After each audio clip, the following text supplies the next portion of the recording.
RTO Poonch जिंदाबाद। RTO साहब जिंदाबाद। आरटीओ साहब जिंदाबाद। आरटीओ साहब की ट्रांसफर रोकी जाए, आरटीओ साहब की ट्रांसफर रोकी जाए, आरटीओ साहब की ट्रांसफर रोकी जाए, आरटीओ साहब की ट्रांसफर रोकी जाए।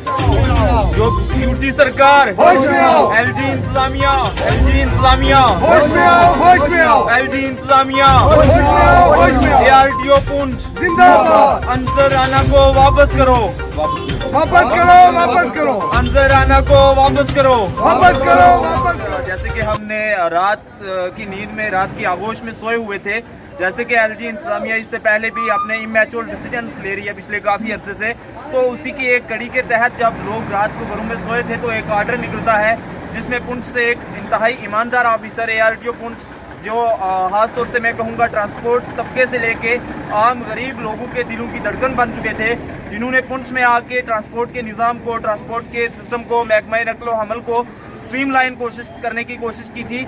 और उनका वो जो गरीब लोगों के तय रवैया था वो कुछ लोगों को पसंद नहीं आया।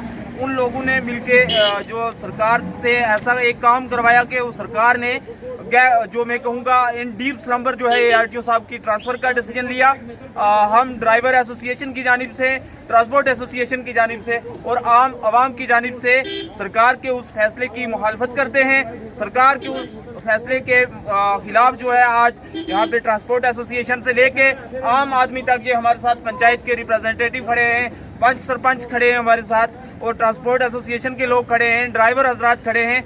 इन तमाम की ये अपील है कि हमारे एआरटीओ साहब को, अंसर राना साहब को दोबारा पुंछ में जो है वो वापस भेजा जाए, क्योंकि अंसर राना साहब पुंछ में ट्रांसपोर्टरों की बेहतरी के लिए और आम आवाम की, चाहे वो किराए का रेट की फिक्सेशन हो, उससे लेके उन्होंने जो भी दिगर काम किए थे वो सारे एक तारीखी काम थे एआरटीओ साहब के, और उन कामों को लेके अवाम उनके एआरटीओ साहब के साथ है। हम चाहते हैं कि हमारे एआरटीओ साहब को वापस जो है पुंछ में दोबारा से बहाल किया जाए। उनकी ट्रांसफ़र के खिलाफ आज यहाँ पे हमने बस स्टैंड पुंछ पे इकट्ठा होके एक छोटी सी झलकी दिखाई है। अगर एआरटीओ साहब की ट्रांसफ़र कैंसिल नहीं की गई तो आने वाले वक्त में आप देखेंगे यहाँ पे चक्का जाम हड़ताल भी होगी, ये ड्राइवर हमारे अपनी गाड़ियाँ बंद करेंगे और हमारा आम आवाम भी सड़क पे उतरेगा, और ये फिर एलजी इंतजामिया के लिए इनको संभालना मुश्किल हो जाएगा। मेरी एक बार फिर सरकार से ये अपील है कि एआरटीओ पुंछ के ट्रांसफ़र को कैंसिल करके उन्हें UT of Jammu and Kashmir के पुंछ में दोबारा ही अपॉइंट किया। प्रेसिडेंट भी हूँ और मैं ड्राइवर यूनियन का प्रेसिडेंट भी, और उस खासियत से मैं ये कह रहा हूँ कि हमारे एआरटीओ साहब ने जो काम किया है, गाड़ियों के डॉक्यूमेंट्स और गाड़ियों के रूट्स वगैरह, किराया फिक्स, बहुत अच्छा काम किया था।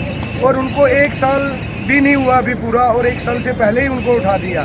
हम ये चाहते हैं कि एआरटीओ साहब को वापस किया जाए पुंछ में, और उनका जो पीरियड है वो उनको पीरियड निकालने दें। जैसे ये देख लें कि समों का बहुत बुरा हालत था, लोगों को मतलब आने जाने की दिक्कत थी, जैसे कि उनसे गली पिंडी छापर का रूट हो गया, कालाबन हो गया, और ऐसे कई सर्विसें बरेनी हो गई और भनवन टोकड़ी हो गई, ऐसी कई बसें जहाँ नहीं चलती थी वहाँ चलवाई गई हैं। इसलिए हम ये गवर्नमेंट से और अपना गवर्नर साहब से ये अपील करते हैं और एआरटीओ साहब को वापस करें। अगर नहीं करेंगे तो हम हड़ताल पे बैठेंगे, गाड़ियाँ चक्का जाम होगा। ये नहीं कि डिस्ट्रिक्ट पुंछ के अंदर होगा, हम पूरा जम्मू पुंछ रूट बंद करेंगे। ये मैं नहीं कह रहा हूँ, ये हमारे जनरल जो प्रेसिडेंट है शेर सिंह साहब, उनका भी यही कहना है, क्योंकि हमें काम चाहिए, हमें काम तक मतलब है। और गाड़ियाँ जो है, हम गाड़ी वालों की तरफ से, ड्राइवर और ट्रांसपोर्टरों की तरफ से यही है हमारा कि हमारे जो एआरटीओ साहब हैं उनको वापस किया जाए पुंछ में।